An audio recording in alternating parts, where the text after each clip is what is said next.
بسم اللہ الرحمن الرحیم۔ السلام علیکم ورحمۃ اللہ وبرکاتہ۔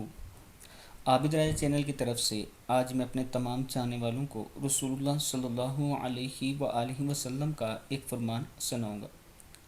حضرت ابو ہریرہ رضی اللہ تعالیٰ عنہ فرماتے ہیں کہ نبی اکرم صلی اللہ علیہ وآلہ وسلم عشاء سے پہلے سونے اور اس کے بعد گفتگو کرنے کو ناپسند فرماتے تھے۔ ابو داؤد کی حدیث ہے کہ رسول اللہ صلی اللہ علیہ وآلہ وسلم عشاء سے پہلے سونے اور اس کے بعد گفتگو کرنے کو ناپسند فرماتے تھے۔ ابو داؤد کی حدیث ہے۔